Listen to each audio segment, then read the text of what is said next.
Assalamualaikum warahmatullahi wabarakatuh. Alhamdulillahirabbil alamin wassalatu wassalamu ala asyrafil anbiya'i wal mursalin wa ala alihi washabbihi ajma'in. Rabbi shrah li sadri wa yassir li amri wahlul 'uqdatam min lisani yafqahu qawli. La haula wa la quwwata illa billahil aliyyil azim. Allahumma alinna ma jahilna wa zakirna min huma nasina. Alhamdulillah, syukur kita kepada Allah Subhanahu wa taala. Dengan izinnya Allah masih memberi kita peluang untuk duduk di rumah Allah yang mulia ini. Belajar dan beramal dengan apa yang kita tahu melalui kitab Allah dan sunnah Rasulullah sallallahu alaihi wasallam. Mudah-mudahan pertemuan kita dirahmati oleh Allah Subhanahu wa taala. Malam ni kita bawa satu tajuk berkaitan amalan kita akan ditimbang oleh Allah di mizan. Dan berlaku 3 golongan. Yang pertama, bila berat pahala dihantar ke syurga. Bila beratnya dosa dicampak ke neraka Allah.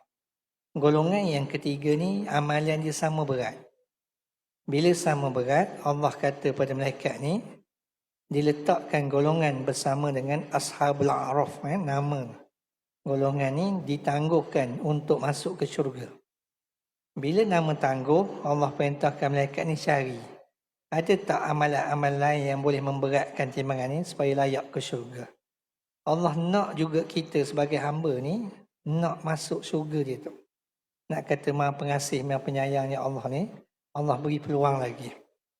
Malam ni kita nak baca antara amalan disebut 5 sunnah Rasulullah yang dapat memberatkan timbangan Allah.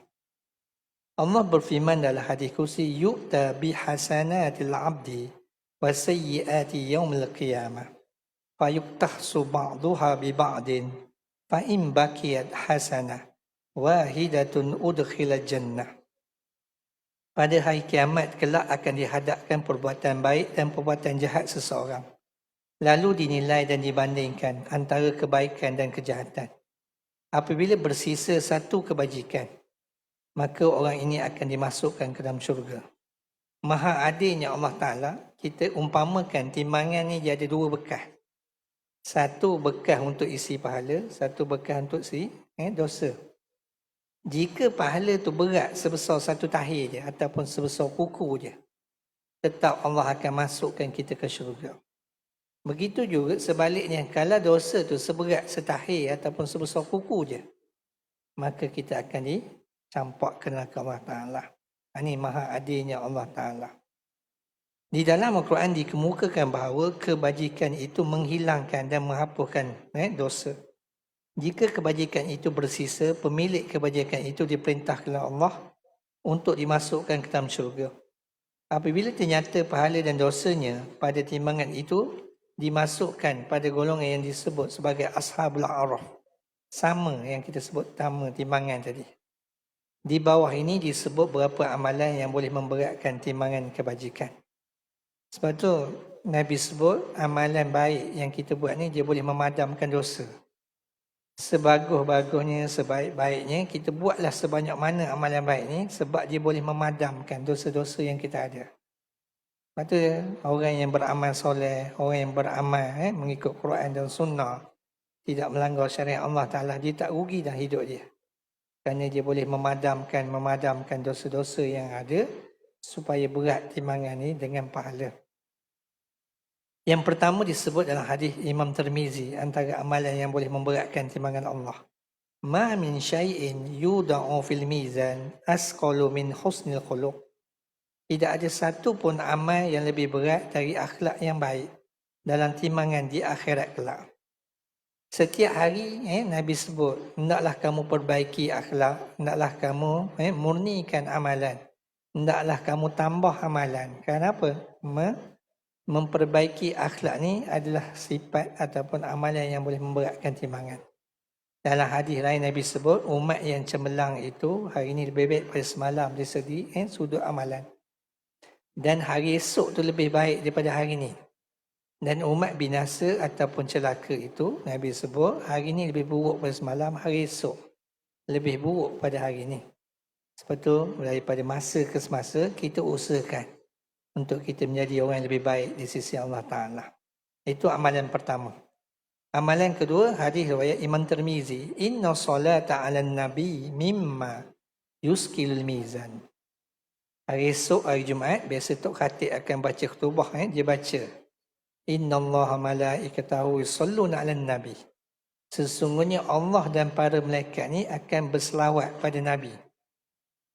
Dan orang yang berselawat pada Nabi ni, Nabi sebut Allah akan balas pahala sebanyak 10 kali ganda. Maka Allah dan para malaikat ni akan berselawat, maksudnya mengucapkan kebaikan pada orang yang berselawat pada Nabi. Jumlah malaikat dalam kitab disebut hanya Allah saja yang tahu. Kalau ikut tawaf malaikat, dia ada juga Kaabah di atas langit tu. Malaikat ni dia akan tawaf sebanyak 7 kali pusingan tu, 70,000 mengelilingi. 70,000 malaikat masuk, habis 7 kali ni keluar. 70,000 ni masuk pula malaikat yang lain, 70,000. Habis 7 kali pusingan lawan roh jam ni tadi, keluar, masuk pula malaikat 70,000 yang lain. Sampai bila ni? 24 jam, tak berhenti. 70,000 yang lain, 70,000 yang lain, sampai 24 jam. Nak kata jumlah malaikat tu cukup banyak. Hanya Allah saja yang tahu. Waktu berhenti untuk Kaabah kita di bumi kita ni, iaitu Mekah ni, ada waktu dia. Masa azan berkumandang, biasa poleh-poleh tepi-tepi Kaabah tu, dia suruh kita berhenti dulu. Solat 5 waktu, habis doa kan sama mula. Masa orang pergi padang Arafah, masa tu ditukar kelambu Kaabah tu, setahun sekali. Masa tu pun diberhentikan. Orang tawaf dulu apa semua tu. Tak ada orang buat kerja tu. Dia tukar kelambu. Tapi malaikat Allah ni dia tak ada berhenti. Ini nak katanya siapa yang berselawat pada Nabi, Allah dan para malaikat yang kita tak tahu jumlah dia, berselawat juga pada orang yang berselawat pada Nabi. Ini besarnya amalan berselawat. Sesungguhnya selawat ni juga dapat memberatkan timbangan. Dalam hadis lain Nabi sebut, barang siapa yang berselawat pada Nabi sebanyak 100 kali. 100 ni maksudnya kena cukupkan. Sehari semalam. Ada orang dia buat jadual, lepas subuh 20, lepas zuhur 20, lepas asar 20, lepas maghrib 20. Lepas isyak dia tak ada nak buat. Dia pun teringat, tak cukup 20 lagi. Sebelum tidur tu, lengkapkan. Senang kita cari tasbih yang tekan-tekan tu. Dekat Maidin pun ada jual, lebih kurang RM10. Kedai-kedai arak pun ada jual, dekat kaunter tu. Tekan sekali, keluar nombor 1. Allahumma salli ala Muhammad. Tekan, Allahumma salli ala nombor 2. Tekan. Bila kita tengok, baru 50. Cukup kan 50 lagi. Kenapa kena 100? Nabi sebut dalam hadis, Allah akan bagi 3 ganjaran bagi orang yang berselawat pada Nabi sebanyak 100 kali. Yang pertama, Allah haramkan tubuh dia dijamah oleh api neraka. Yang kedua, Allah jauhkan sifat munafik dalam diri. Yang ketiga, Allah izinkan Nabi bangkit bersama dengan Rasulullah nanti di padang mahsyar. Kalau siapa dapat bangkit bersama Rasulullah di padang mahsyar, bererti mudah untuk kita minta tolong dengan Rasulullah untuk dapatkan syafaat. Syafaat ni pertolongan. Yang mana pertolongan ni hanya Allah izinkan pada Nabi saja. Nabi-Nabi lain, Rasul-Rasul lain tak dapat. Tak diizinkan oleh Allah. Manakala dapat bangkit bersama Rasulullah di padang mahsyar ni, ini satu nikmat yang cukup besar. Kalau Allah haramkan api neraka jamah tubuh kita, ya Allah, ini satu-satu yang kita hendak yang kita selalu doa. Rabbana atina fid dunya hasanah wa fil akhirati hasanah wa qina azabannar. Kita minta dijauhkan daripada azab neraka. Itu doa kita harian. Lepas tu, sesibuk mana pun kita, ini disebut oleh para ulama, ibu sekali doa. Jangan tinggal doa ni. Sebab di dunia pun kita minta, di akhirat pun kita pelengkap. Sebab kadang-kadang kita tak tahu bahagia kita di dunia. Ada orang bahagia di dunia, di akhirat dia merana. Ada orang dia bahagia di akhirat, di dunia dia merana. Tapi sifat orang mukmin disebut dalam kitab, dunia ni umpama penjara. Ad-dunya sijnun lil mu'minin. Dunia ni penjara bagi orang yang beriman pada Allah Taala. Kenapa disebut penjara? Sebab ada pantang larang dia, ada halam, ada haram, ada halal, ada makruh, ada wajib, ada harus. Kita kena ikut apa yang Allah suruh, jauh apa yang Allah larang. Sebab tu dengan berselawat pada Nabi ni, mudah-mudahan timbangan kita berat di sisi Allah Ta'ala. Anggaplah kerja kita setiap hari kena cukupkan 100. Ada orang masa pagi dia lapang, ada ruang, maka dia habiskan 100. Lepas subuh tu terus. Allahumma salli ala Muhammad, Allahumma salli, dia cukupkan 100. Selesai. Mana tak perlu tunggu sampai ke malam. Sebab tu selawat ni dia banyak versi. Ada orang selawat Allahumma salli ala Muhammad, tu paling pendek. Allahumma salli ala Sayyidina Muhammad. Nak tambah Sayyidina pun boleh, tak tambah pun tak apa. Wa ala ali Muhammad tu untuk keluarga baginda. Ali tu maksudnya keluarga. Nak selawat pada Nabi seorang pun boleh, nak sambung dengan keluarga pun boleh. Sallallahu alaihi wasallam, itu pun selawat juga. Sebab tu Nabi sebut dalam hadis lain, barang siapa yang cinta dan sayang pada aku, dia akan ucap nama aku sebanyak mungkin. Orang yang cinta dan sayang aku, tandanya dia akan buat apa yang aku buat. Dan orang yang banyak mengamalkan sunnah aku, Nabi sebut, dia akan bersama aku di syurga nanti. Ini jaminan daripada Rasulullah SAW. Sebab tu, dalam hidup kita, pastikan hati kita, lidah kita, tidak lekang dengan selawat pada Nabi. Sepaling-paling pendeknya, 100. Lagi banyak lagi, bagus. Tapi 100 berdasarkan hadis tadi, ada 3 ganjaran yang Allah beri. Allah jauhkan daripada api neraka, Allah jauhkan sifat munafik, dan Allah izinkan kita bangkit bersama Rasulullah di padang mahsyar nanti. Sifat munafik, kupasan para ulama yang biasa, yang mudah asah ada pada manusia, ada 3 yang mudah untuk kita kenal je panggil. Yang pertama, orang munafik ni, sifat dia, bila dia berjanji dia mungkir, bila dia beri amanah dia khianat, bila dia bercakap dia bohong. 3 tu. Kita cek dan muhasabah diri kita, ada tak perangai macam ni? Kalau ada, teruskan bertaubat dengan Allah dan tinggalkan sifat-sifat munafik ni, kerana orang munafik ni dia tidak layak untuk masuk ke syurga Allah Ta'ala. Sebab tu zaman Rasulullah ni banyak dah orang-orang munafik ni. Kadang-kadang semayang di saf belakang Rasulullah je. Nampak macam taat pada Rasulullah, tapi di belakang dia banyak membohongi agama-agama Allah Ta'ala. Amalan yang ketiga, hadis riwayat Imam Muslim, Alhamdulillah tamla'ul mizan. Ucapan Alhamdulillah memenuhi mizan. Mizan ni timbangan Allah. Dapat nikmat Alhamdulillah. Bangun pagi kita ucap Alhamdulillah, tanda syukur, tanda ucap terima kasih pada Allah. Dapat malapetaka, dapat ujian, dapat sakit pun Alhamdulillah. Kerana baik dan buruk ni semua datang pada Allah Ta'ala. Sebab tu orang yang banyak ucap Alhamdulillah ni, dia boleh memberatkan timbangan Allah. Amalan yang keempat, hadis riwayat Imam Ahmad. Lau anna samawati wal ard wa amirahunna wa ardina sab'ah fi kaffatil mizan wa la ilaha illallah fi kaffatin malat bihin.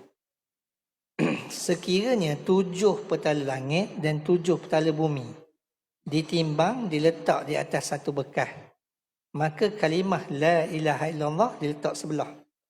Belah kanan ni kalimah la ilaha illallah, sebelah ni 7 petala langit, 7 petala bumi. Bumi dan langit ni Allah ceritakan ada 7 lapis. Kita cari lombong biji timah, cari emas tu hanya selapis dia tu. Tak ada lagi manusia sampai lapis kedua, ketiga, jauh lagi. Langit pun begitu juga.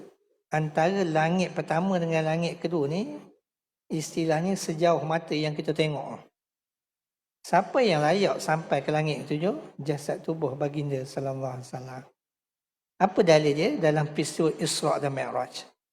Dalam peristiwa Isra' dan Mi'raj tu, Nabi dibawa menaiki burak, ditemani oleh malaikat Jibril. Sampai di langit yang pertama tu, diberi salam oleh malaikat Jibril. Pintu langit tu dibuka oleh penjaga. Ada satu malaikat yang jaga pintu langit. Dia kata, wahai malaikat, aku nak berjumpa dengan Allah. Allah perintahkan bawa Rasulullah. Silakan, dia kata. Sampai langit kedua diberi salam juga, sama juga. Dibuka, diizinkan. Sampai langit yang ketujuh, kata Jibril, ya Rasulullah, aku setakat ni je.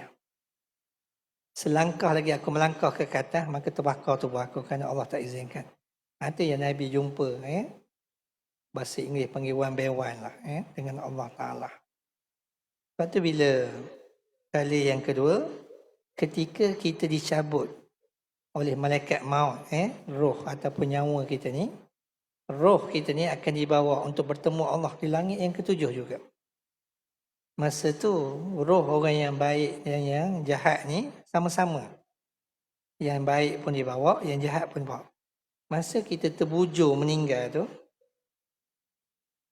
roh kita ni ditarik daripada kaki. Sama yang dilakukan oleh malaikat maut, iaitu malaikat Israel ini kepada jasad tubuh Rasulullah.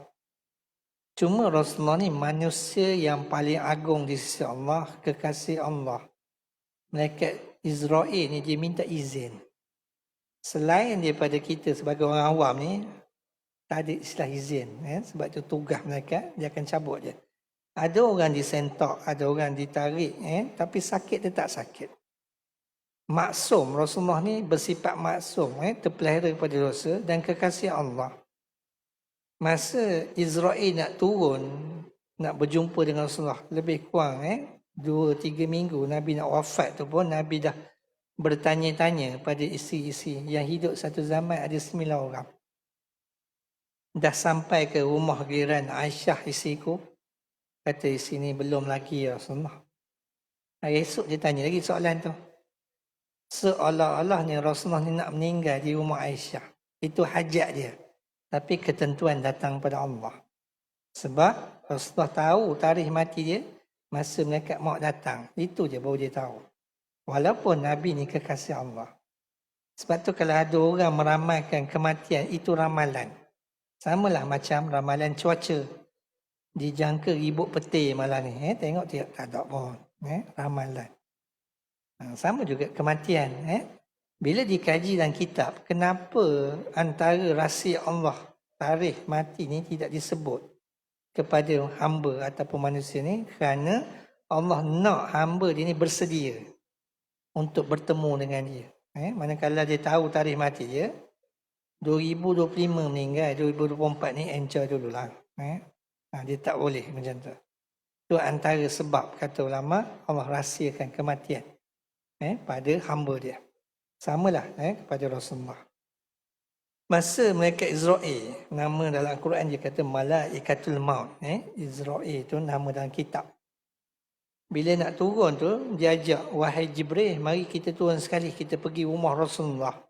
Kerana Allah perintahkan aku, hari ni, waktu dan tarikh hari ni, Rasulullah akan wafat. Dia akan meninggal. Kata dia Jibril, wahai Israel, kamu pergi turun seorang aja kata.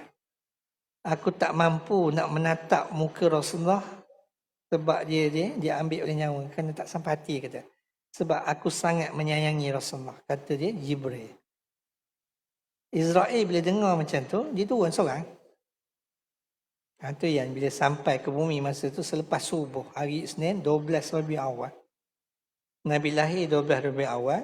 Meninggal pun 12. Ini kita panggil kebetulan. Cuma tahun yang berbeza. Kenapa disebut tahun gajah? Sebab orang Arab ni kalau ada peristiwa-peristiwa yang berlaku pada tahun tu, itu disebut sebagai tahun, sempena tahun tu. Tahun Nabi lahir tu, tahun yang mana percubaan untuk meruntuhkan Kaabah oleh tentera Abrahah. Maka Allah turunkan, kirimkan, hantar burung ababil. Maka kepala tentera-tentera Abrahah ni kelobong macam daun makan di ulat. Sebab batu yang dibawa oleh burung tu bukan besar sangat, kecil je. Tapi batu dia tu tajam ni, panas dia tu, dia ambil daripada api neraka. Itu yang mati bergelimpangan, tentera-tentera Abrahah. Gajah yang tak berakal tu pun, bila dipiak badan dia tu, dia tak nak sebenarnya nak runtuhkan Kaabah. Sebab dia tahu, ini rumah Allah yang mulia.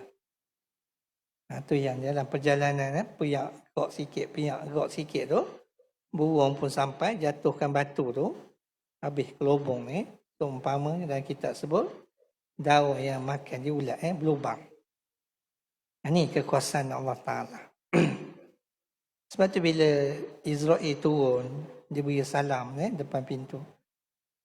Masa tu Rasulullah tak mampu dah nak jadi imam pagi subuh tu. Sahabat menunggu Rasulullah keluar mihrab macam kita ni, tempat jadi imam ni dengan umur Rasulullah lebih kurang kat luar tu je. Makam kubur Nabi sekarang ni orang Melayu panggil makam. Makam ni bahasa Arab tapak, tempat berdiri. Sebab tu kita panggil iqamat. Iqamat ni berdiri, bersedia untuk semayang. Masa tu disebut Nabi tak keluar-keluar pada rumah. Maka Abu Bakar ni ayah kepada Sayyidatina Aisyah pergi ke rumah Rasulullah. Assalamualaikum. Dibuka. Lalu Fatimah anak Rasulullah kata, wahai Abu Bakar, ayah pesan. Dia tak mampu dah. Walaupun sebelum ni dia papah. Daya lagi tapi papah. Sahabat kalau ada Rasulullah ni dia tak berani nak jadi imam. Sebab Nabi ni sesempurna manusia. Tapi hari tu Nabi memang papah pun sakit. Dia berpesan, kamu pergilah jadi imam. Dan Nabi tak mampu dah. Dia nak berehat. Masa Abu Bakar Siddiq nak angkat takbir tu sempat dia menoleh ke rumah Rasulullah. Dulu rumah Nabi pakai tabir gitu je. Mana ada dinding macam kita ni. Nabi sempat selok tabir tu. Nampak muka Rasulullah senyum. Abu Bakar kata, tak sedap hati dah ni kata. Abu Bakar angkat dia takbir, solat subuh, mengimamkan jemaah-jemaah sahabat-sahabat belakang ni. Dia baca yang wajib-wajib je. Habis beri salam baca doa, semua beratur di rumah Rasulullah. Masuk dua orang. Sebab rumah Nabi ni kecil. Kecil setahap mana, gelegar atas tu, dia rendah. Kena tunduk gitu, lepas tu baru berdiri. Di situlah tempat tidur dia dengan Aisyah, di situlah ruang tamu, di situlah tempat masak. Semua kecil amat. Tapi Rasulullah sepanjang hayat dia tak pernah tinggal tahajud setiap malam. Kalau isi Rasulullah ni boleh semayang, dia ajak sekali. Kalau tak boleh, Nabi semayang seorang. Sunnah Rasulullah melakukan sunat tahajud ni Nabi banyak buat di rumah. Untuk berjemaah, Nabi datang ke masjid. Lepas tu pernah satu hari, Aisyah tengah tidur. Nabi semayang seorang lah. Bila nak sujud tu, kaki belunjuk, orang tidur, dia ganas sikit. Tepuk sikit bahagian betih tu, dia pun kekokkan kaki, ada ruang untuk sujud. Rakaat kedua kan sama juga orang tidur, dia buas sikit. Punyilah tak ada ruang tu maksudnya. Nak cerita tak ada ruang. Kalau ada ruang lain, dia tak perlu dekat tempat tidur tu. Tapi Nabi tak pernah tinggalkan sepanjang hayat dia untuk sunat tahajud. Sebab tu bila Israel datang pada pagi tu, dia beri salam, Fatimah buka pintu. Dia kata, saya nak ziarah ayah awak ni. Minta maaf banyak-banyak tuan. Fatimah tak kenal siapa datang. Sebab Allah izinkan Israel, mereka ni menyamar orang. Minta maaf tuan, dia kata, ayah saya tak mampu nak layan tamu, dia sakit sangat sekarang ni. Boleh tak tuan datang lain kali? Beralur je Fatimah. Sebab Nabi ajar anak dia ni supaya menghormati tetamu. Kita tahu bila ajal sampai, sesaat ke depan pun tidak, ke belakang pun tidak. Tak berganjak malaikat Israel. Maka diberi salam kedua. Suara Israel ni didengar oleh Rasulullah. Wahai anakku Fatimah, izinkan tetamu kita masuk. Dalam hati Fatimah, anak Nabi, dia kata macam manalah ayah dia ni boleh nak mengizinkan lagi, nak layan lagi tamu saat tengah sakit sangatnya. Dia tak tahu. Lalu dia kata, wahai isiku Aisyah, wahai anakku Fatimah, tahu tak apa tamu kita pagi ni? Sebelum Israel datang tu, sahabat-sahabat ni dua orang datang ziarah tengok. Tapi sekejap gitu lah. Beratur. Kenapa tak boleh masuk ramai? Sebab rumah Rasul tak boleh ramai orang. Tak muat. Ada seorang sahabat tu, dia letak kayu sugi, kayu siwak dia pada poket dia. Nabi tengok, dia cakap ke Aisyah, dia tunjuk gitu je. Aisyah tengoklah, adalah kayu sugi kat sahabat. Bisik kat tinggal Rasulullah. Dia kata, ya Rasulullah, nak bersiwak ke? Nabi angguk gitu. Aisyah pun ambil kayu sugi yang Nabi selalu guna tu. Aisyah gigit sikit nak lembutkan. Ambil tangan Rasulullah tu letak dekat gigi ni. Dalam berapa saat je Nabi giling dah. Punya Nabi suka bersiwak. Dah habis ziarah semua orang ni tadi, sahabat tetap menunggu. Masa itulah malaikat Israel datang. Dia masuk rumah, dia cakap, "Ya Rasulullah, tahu tujuan aku datang pagi ni?" "Ya, aku tahu." Dia kata. Itulah waktu yang Nabi tahu. Waktu umur dia akan sampai, ajar dia akan sampai. Masa tu, "Wahai anakku Fatimah, wahai isteriku Aisyah, tahu tak siapa tamu kita pagi ni?" "Tak tahu ayah," dia kata. "Mari ayah nak beritahu." Masa tu Fatimah pedakkan telinga ni dekat bibir ayah dia. Maka Nabi kata, "Wahai anakku, hari ni hari terakhir kita bersama." Menangis Fatimah sebab dia tahu ayah dia akan meninggal. Yang kedua, Nabi pesan, "Wahai anakku, tak lama pada selepas ni kamu akan menyusul ikut ayah." Masa tu Fatimah senyum. Pelik pula Aisyah ni. Aisyah, Fatimah ni bukan anak Aisyah. Fatimah ni anak Siti Khadijah. Aisyah walaupun dia muda, anak dara, tapi Allah tak izinkan ada zuriat. Memang dia tak ada anak. Tapi Fatimah ni satu-satunya anak Rasulullah yang sempat nampak ayah dia meninggal depan mata. Anak-anak Nabi yang lain semua meninggal. Anak kandung dia dengan Aisyah semua meninggal. Zainab mati kena tombak, kena lembing. Orang bunuh dia. Yang lain Ibrahim mati masa kecil lagi. Sakit. Ni anak satu-satunya anak Nabi yang sempat tengok ayah dia meninggal. Fatimah seorang. Ini ujian untuk Rasulullah. Kita baru seorang meninggal anak contoh. Itu pun makan pun tak selera, tidur pun tak basah. Tidur tak enak, mandi tak basah. Macam orang putus wayar lagi tidur. Nabi semua anak dia mati. Ada yang kena bunuh, ada yang sakit. Semua orang memusuhi Rasulullah sampai keturunan dia. Ini ujian Allah beri pada kekasih dia. Sebab tu bila Fatimah dengar macam tu, dia senyum. Lalu Aisyah kata, "Wahai Fatimah, apa ayah bisik ni?" Dia kata, ayah akan meninggalkan kita. Yang kedua, tak lama menyusun ni saya pula. Harapan Fatimah nak jumpa ayah dia di alam satu lagi, harapannya di syurga lah.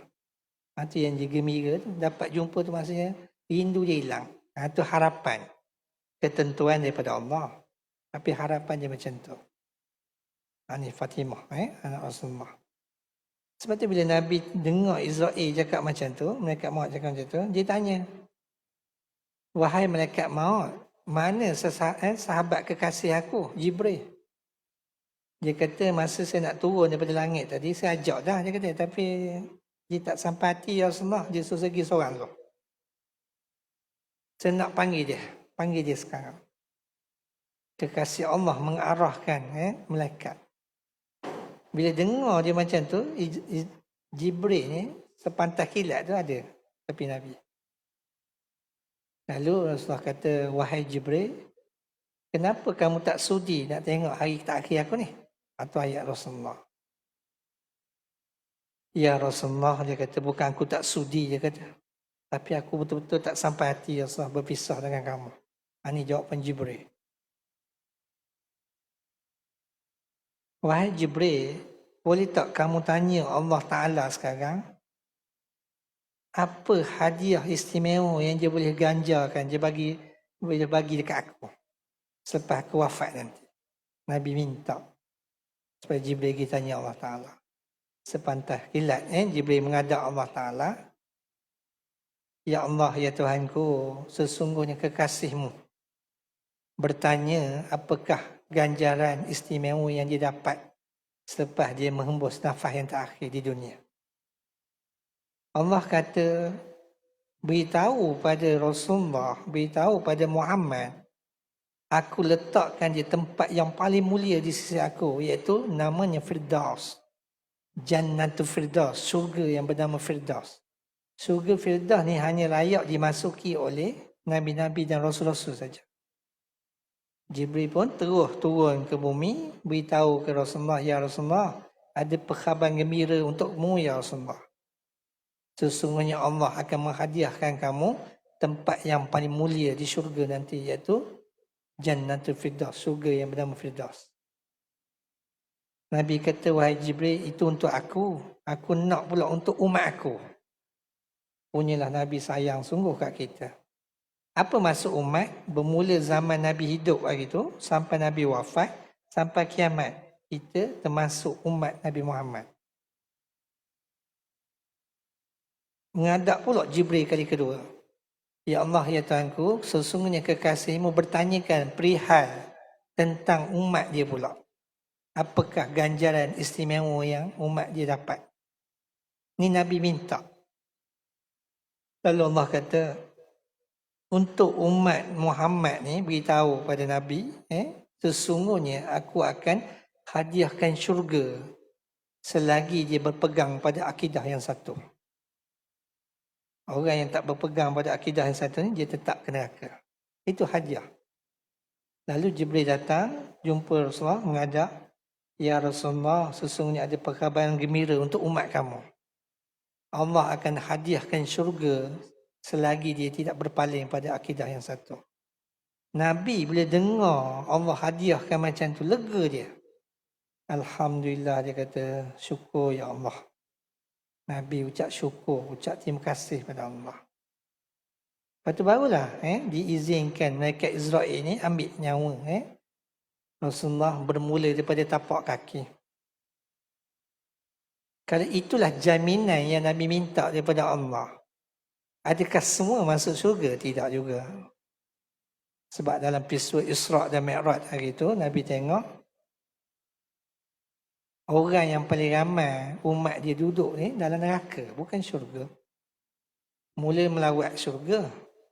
Nabi tanya, wahai Jibril, ni umat siapa ni?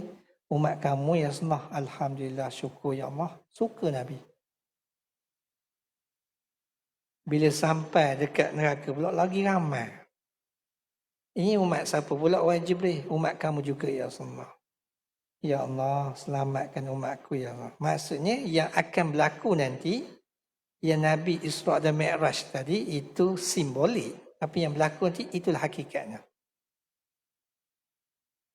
Itu yang Nabi bila dengar Allah ganjar bagi hadiah istimewa akan masuk syurga selagi tidak berpaling pada akidah yang satu tadi, Nabi rasa lega sangat. Maksudnya dia dah buat yang terbaik untuk umat dia. Tapi pastinya ramai lagi yang terpesong. Itu maksudnya. Bila malaikat Israel, mereka mulakan daripada tapak kaki nak menyampai ke betih baru. Tarik. So, inilah manusia yang paling lembut Israel tarik. Bila tarik sampai ke betih tu, Nabi rasa sakit sangat. Belum sampai ke peha lagi. Wahai Jibril, macam ni ke rasa sakit mati? Nabi tanya lagi Jibril. Ya Rasulullah, umat kamu lebih lagi ya Rasulullah. Jibril bercakap berdasarkan apa yang Allah beritahu. Maksudnya kita lebih lagi. Sakit. Dalam kitab sebut, seumpama kita berbaring di atas besi yang panas. Mengelepuh satu badan. Seumpama kita ambil senjata yang tajam tu, cocok tubuh kita ni, pecah-pecah keluar darah. Nyumpit-nyumpit keluar, sakit. Ni yang disebut sakaratul maut. Sakarat ni bahasa Arab dia panggil memabukkan. Umpama orang yang nak meninggal, nak roh keluar pada jasad ni, dia tak tahu dah siapa yang ada tepi dia. Yang dia nampak syaitan dengan malaikat maut. Itu je. Kenapa syaitan muncul di saat kita nak mati? Sebab iblis ketua dia dah janji dah. Ya Allah, ya Tuhanku, aku minta dua permintaan ni supaya kamu kabulkan sebelum aku keluar daripada syurga-Mu. Apa yang iblis minta? Panjangkan umur keturunan aku ni sampai kiamat. Ulama meletakkan kiamat ni ada dua. Kiamat kecil, kematian. Kiamat besar, alam ni akan hancur. Itu yang dia ada tu. Allah makbulkan. Allah terima permintaannya. Permintaan kedua oleh iblis, ketua kepada syaitan ni. Aku berjanji dengan nama-Mu ya Allah, aku akan sesatkan Adam ni sampai di penghujung nyawa. Allah izinkan juga. Sebab apa? Sebab Allah bekalkan iman pada diri kita sebagai orang Islam. Itu yang dia muncul di saat kita nak mati tu, dia keluar. Tahap pertama dia menyamar muka si ayah, ayah kita sendiri. Dia kata, wahai anakku, ayah datang ni. Dulu ayah tanggung kamu belajar daripada zaman tadika sampai kamu masuk universiti. Tu budak sekarang. Kalau orang-orang dulu sampai darjah 6. Darjah 6 tu tinggi dah belajar. Ayah tak pernah minta balasan seposen pun daripada kamu. Cuma hari ni ayah datang nak ajak kamu nak pergi tempat yang istimewa, selamat. Je, mari ke ayah. Hati kita sentiasa Allah, Allah, Allah, Allah, ingat Allah. Hilang sekejap. Dan syaitan ni bukan bersifat putus asa. Tak ada dalam istilah diri dia berputus asa. Dia tetap juga nak kacau kita supaya akidah kita terpesong. Datang menyamar muka mak pula. Wahai anakku, mak datang ni. Mak jaga kamu tu daripada sebesar tapak tangan sampailah kamu sebesar sekarang. Mak pernah tak tidur malam jaga kamu ni. Semasa kamu demam tu, mak tak izinkan seekor nyamuk pun jamah tubuh kamu. Sayangnya mak dekat kamu. Boleh tak mak nak ajak kamu nak pergi tempat yang selamat, tempat yang baik, aman sentosa? Mari ikut mak. Kalau kita tak ingat Allah Ta'ala pada ketika tu, kita akan ikut. Kita akan ikut pujukan mak. Orang kata syaitan yang berupa mak kita tadi. Maka kita akan mati keadaan kafir. Bila mati keadaan kafir, syaitan akan tepuk tangan tanda dia berjaya. Kita sebagai orang Islam, adatnya tanam kubur Islam lah. Sebab kita tahu dia ni orang Islam, kita mandikan dia, kapankan dia, solatkan dia, kebumikan dia. Selesai. Lepas tu, kita pun balik. Di dalam kubur tu baru tahu. Rupanya dia bukan orang Islam, hanya Allah dan malaikat tahu. Itu kita di saat sakarat nanti. Dicerita dalam kitab Ruh. Kitab yang menceritakan tentang roh. Di saat kita diambang kematian, itulah keadaannya. Tapi bagi orang yang kuat iman dia, Allah tu tak berhenti. Sebab tu Nabi pesan, kalau jumpa orang tengah nazak ni, bisikkan dekat telinga, bantu dia. Sebab orang dekat nak mati, dia umpama orang lemah dalam air. Dia terkapal-kapal, dia akan capai apa saja yang dapat. Itu orang yang dekat nak mati. Maka bantu dia dengan kalimah tauhid. La ilaha illallah, Nabi kata. Bisik kat telinga kanan dia. Belah kiri ni sebut Allah, Allah, Allah. Bantu dia. Yang datang ramai-ramai ni baca Yasin. Pakat baca Yasin ramai-ramai. Bimbang, dipujuk, dirayu oleh syaitan ni tadi. Sampai dia lupa pada Allah Ta'ala. Sehingga dalam hadis Nabi sebut, barang siapa yang akhir hayat dia sempat mengucap kalimah La ilaha illallah, kalimah tauhid dia panggil, falahu jannah, layak dia ke syurga Allah Ta'ala. Cuma kita tak akan dengar orang mengucap la, cuma kita nampak lidah dia tu macam bergerak, ada yang keras gitu je. Kita serah pada Allah Ta'ala. Cuma bantu tu kita tak kena bantu, Nabi kata. Sebab dia dalam keadaan lemah, dalam keadaan sesak tu, dia kena bantuan. Sebab syaitan lagi rancak untuk menggoda, memujuk orang yang dekat nak mati ni. Sebab tu bila Rasulullah dia ambil nyawa, dia roh dia nak pisah, nak pun nyampai ke betik tu sakit sangat dah. Berkerut, sahabat ni nampak, berkerut dahi Rasulullah ni hingga keluar bintik-bintik peluh jantan, menahan kesakitan. Peluh jantan ni dia biji-biji macam jerawat tu. Keluar sekejap je. Dia bukan terus. Itu jerawat. Dia keluar sekejap. Masa bila keluar peluh jantan ni, kesakitan yang amat sangat yang kita rasa. Contoh, masa mak kita, masa isteri kita melahirkan anak kita tu, dia keluar biji-biji tu. Sebab dia menahan kesakitan. Maka para ulama' mengkaji, kenapa orang perempuan yang kahwin sah ni, bila dia melahirkan anak tu, dia sakit sangat. Kerana kata ulama, Allah nak buang dosa si ibu tu dengan bila anak keluar tu menahan kesakitan, kerana sakit ni rahmat daripada Allah. Tapi bagi orang yang tak kahwin, tak sah ni, jenis buat hubungan yang tak bercanggah dengan syariat Allah Ta'ala ni, bila dia nak melahirkan anak tu mudah. Dia tak rasa sakit. Bawah pokok pisang pun boleh, dekat longkang pun boleh. Pakai lecoh gitu je keluar anak tu. Mudah. Kenapa? Sebab orang ni keluar ni anak, dia tu berdosa. Anak tu tak berdosa. Maka tak ada istilah Allah ampunkan dosa dia ni kerana melahirkan anak tu. Kalau tak berapa percaya, kajian-kajian ulama ni cuba boleh tanyalah, anak yang luar nikah. Pernah satu hari kawan kerja kat hospital besar tu. Dia kata, nak tak bantu saya, teman saya, kita pergi jumpa perempuan-perempuan yang memang melahirkan anak luar nikah ni, dirawat kat hospital tu, sebab bimbang takut dia buang anak dia, bunuh anak dia tu. Mak ayah dia hantar ke hospital tu, melahirkan kat situ. Nak buat apa? Tanya dia kata, kita ni lah, berilah kesedaran ke dia sikit sambil-sambil sembang lah. Nah, boleh je. Sebab dia kerja situ, kita lepas lah masuk. Tu bila kita tengok, kecil sangat budaknya. Maknya tu, anak tu memanglah kecil lah, tak ada lah besar pada mak. Mak anak tu, tengoklah, budak sekolah. Ngapa, kawan saya, ngapa boleh jadi gini? Mana si ayah ni, dia panggil ayah lah, walaupun tak kahwin.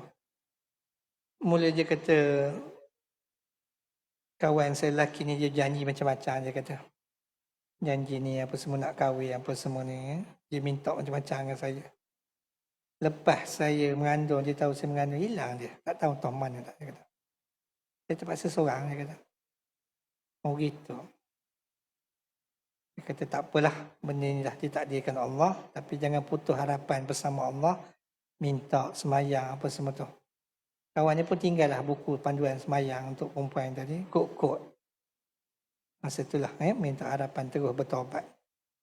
Kalau tengok 2-3 orang, perhati tengok dia tu, ya Allah. Rasa menyesal selepas berlaku. Istilah kita orang Melayu tak ada guna lah. Tapi nak katanya, boleh benda tu jadi tanpa mak ayah tahu. Tapi nasiblah mak ayah tu masih sayang anak dia, bawa ke hospital, dia dapat melahirkan dengan sempurna. Kalau dia melahir dekat lain, kita tahulah. Kalau fikir pendek ni mungkin makan dia semua anak tu. Mungkin dia campur dalam sungai, banyak dah berlaku. Sebab tu inisiatif Kerajaan Negeri Melaka buat satu rumah kebajikan untuk anak-anak yang luar nikah ni. Minta jangan bunuh, jangan buang mana-mana, hantarlah kat situ. Tengok permintaan tak muat gitu, jadi makin ramai.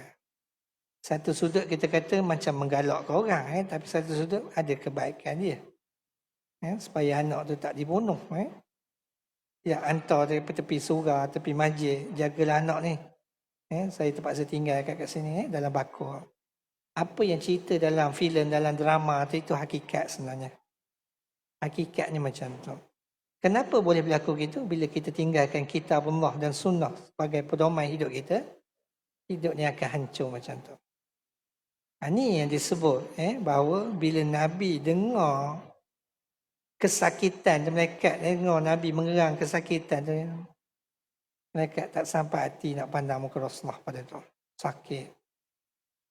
Dan Nabi merapatkan tangan tengah nazak ni tadi.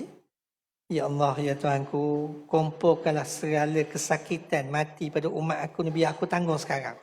Mana umat-umat zaman dia, umat yang dia meninggal tu sampai ke kita ni, rasa sakit tu Nabi nak tanggung sekarang, biar jangan umat dia sakit. Itu maksud dia. Nabi doa dengan Tuhan, dengan Allah Ta'ala masa tu. Tapi kita kena ingat, semua doa Rasul ni bukan Allah makbulkan, sebab Allah lebih tahu yang mana patut makbul, yang mana boleh dimakbulkan. Sebab tu kesiap kali kita tengok orang dekat meninggal, bila roh tu dah sampai dekat halqum ni, ini yang kita panggil sakarat. Allah dah tutupkan pintu taubat ketika tu, dia akan mengerang bunyi macam lembu kena sembelih tu. Itu sakit tu, kemuncak. Dan bila roh tu keluar, mulut akan tenganga, mata akan terbeliak ke atas kita. Kalau biasa tengok orang mati lah. Sunat sambil selawat, kita tutup mata je gitu. Dan mulut ni kita akan ikat dengan kain putih. Kenapa mulut tu tenganga? Kerana mengerang kesakitan tadi. Kenapa mata terbeliak ke atas gitu? Sebab dia nampak roh dia keluar melalui ubun-ubun ni. Sebab tu antara sunnah Rasulullah, nak masuk bilik air tanda ni, Nabi akan tutup kepala ni. Sama ada kopiah, sama ada kain. Sebab setan dia suka bertenggek dekat ubun-ubun ni. Sebab tu bila roh kita dicabut nanti, roh orang baik ataupun jahat ni akan dibawa menghadap Allah di langit yang ketujuh tu. Allah ni bukan bertempat, tapi di tempat yang tinggi ni kita panggil tempat yang mulia. Naik langit pertama, bawa orang yang baik dulu ni, roh orang yang baik ni. Diberi salam, Assalamualaikum, Waalaikumsalam. Semebok bau wangi tu, semebok kasturi. Wahai malaikat, siapa dia ni? Wanginya bau. Dia ni orang yang baik kat dunia dulu. Menghadap langit yang kedua, buka pintu pun sama ke? Wangi tu bila buka pintu tu, semua bau. Sama ke? Tanya, dan malaikat tu jawab macam tu juga. Bila menghadap Allah Ta'ala, langit yang tujuh tu, Ya Allah, ya Tuhanku, ni si Fulan ni nama sekian-sekian, ni amalan dia. Kita tahu amalan yang pertama akan dihitung oleh Allah iaitu solat. Bila baik je orang ni, amalan pahala dia banyak, Allah kata hantar je ke syurga aku. Tamat seorang. Yang kedua tadi, orang yang jahat tadi.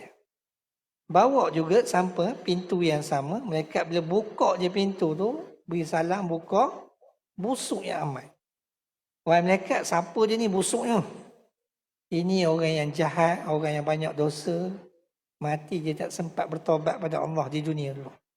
Langit kedua pun mengadu busuk, langit tiga pun mengadu busuk. Sampailah menghadap Allah Ta'ala. Ya Allah, ni si Fulan ni dia banyak berlaku mungkar di sisimu, Ya Allah. Allah kata campak je ke neraka aku. Itulah hakikat yang berlaku pada kita nanti. Di mana malaikat tu bawa, roh ni dia sumbat semula dekat yang kita terbujur. Sama ada mungkin tengah mandi ataupun belum mandi tu. Letak masuk balik, kata ulama' ada yang sampai leher, ada yang sampai pinggang. Kenapa dia tak masukkan habis? Kalau habis hidup balik pula orang tu. Sekadar tu. Dan mayat ni dia nampak, roh ni bila dah masuk tu dia nampak siapa yang datang, siapa ziarah dia, siapa yang urus mandi dia, siapa yang semayang, dia nampak. Cuma dia minta, Ya Allah, ya Tuhanku, kalau boleh senak sangat anak-anak saya yang mandikan saya. Itu permintaan orang mati.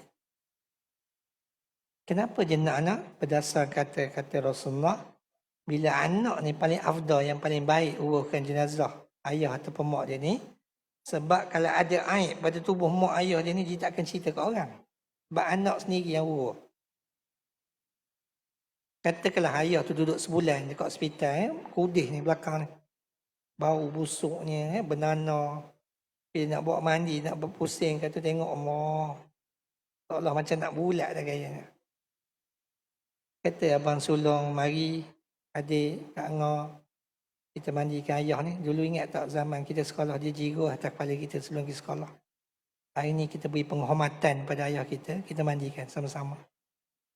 Anak pertama gosok, anak kedua jiru air, anak tiga ulur sabut.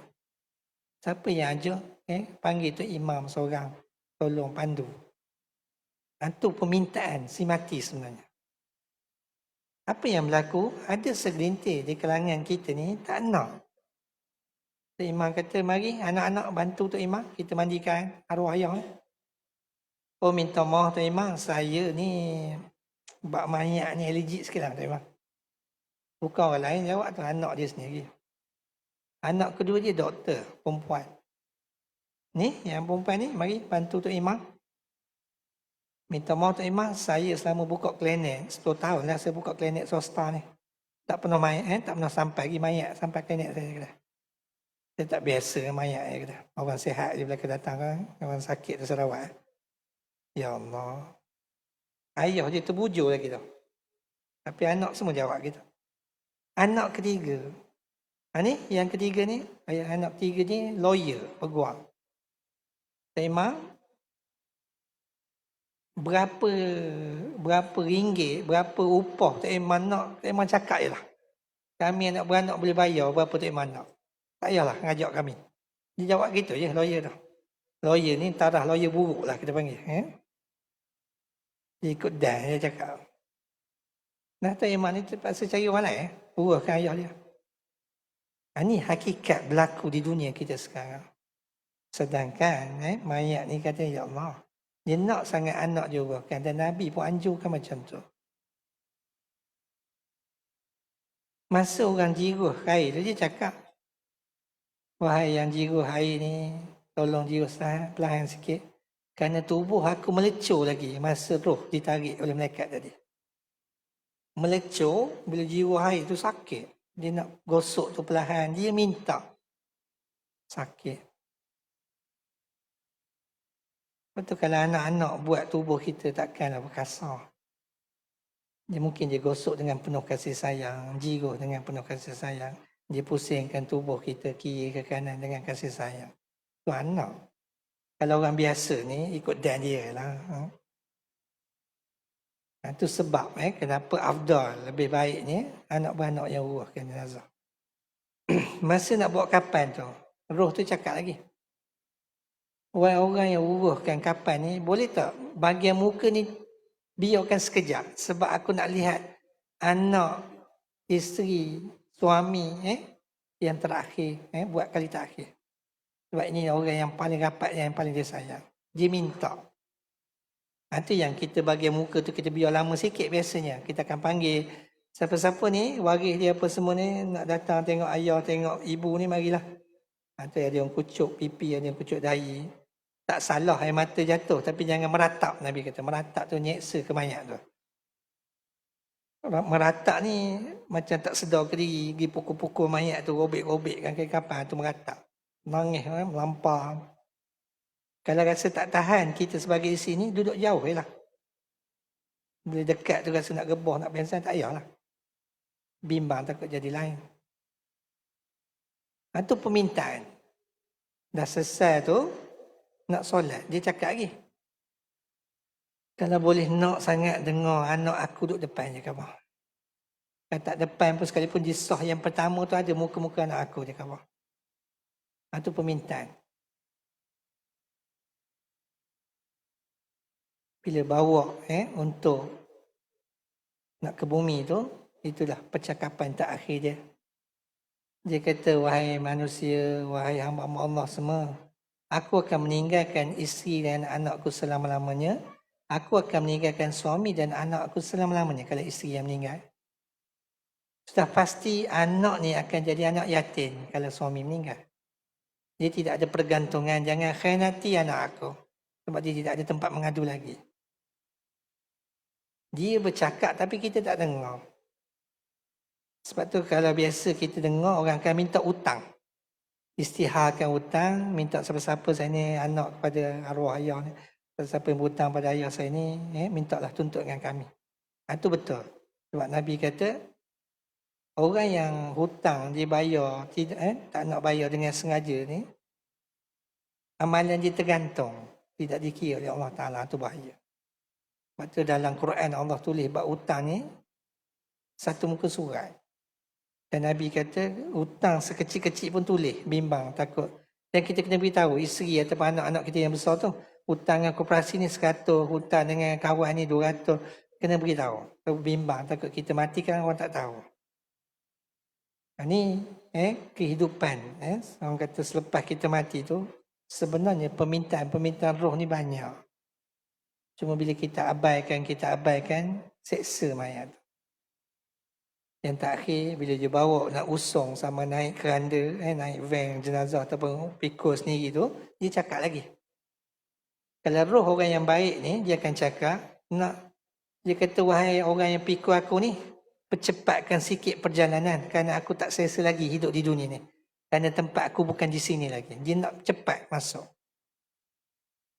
Sebab masa nazak tadi, Allah buka hijab sekejap. Dia nampak roh dia ditempatkan, kubur dia lapang, terang dan wangi. Bagi orang banyak dosa tadi, kubur dia sempit, busuk dan gelap. Dia nampak dah sepintas. Itu yang dia beri nak pergi tadi. Bagi orang yang banyak dosa pula, dia cakap juga. Wahai orang yang pikul aku ni, nak bawa mana aku ni? Seolah-olah dia takut untuk berjumpa dengan munkar dan nakir. Sebab tu, dalam kitab kita baca tadi, 5 amalan ni boleh memberatkan timbangan kita. Kita bimbang. Takut kita tergolong orang yang sama berat amalan. Maka dengan 5 sunnah Rasulullah tadi, memperbaiki akhlak, banyakkan selawat, banyakkan ucap syukur Alhamdulillah pada Allah.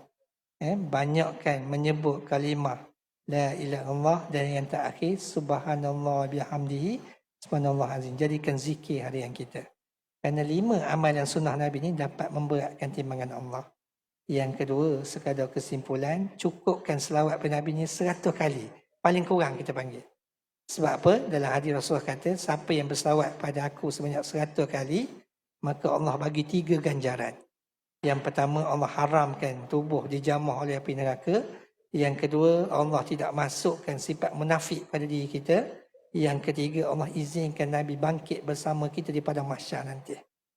Ini satu-satu nikmat yang dapat pada kita, yang kita rasa, ya Allah, kali inilah ya Allah beri. Itulah keinginan kita sebagai orang yang beriman pada Allah Ta'ala. Dan yang terakhir, walaupun kita tahu umur kita, mungkin kita tak tahu panjang ataupun pendek.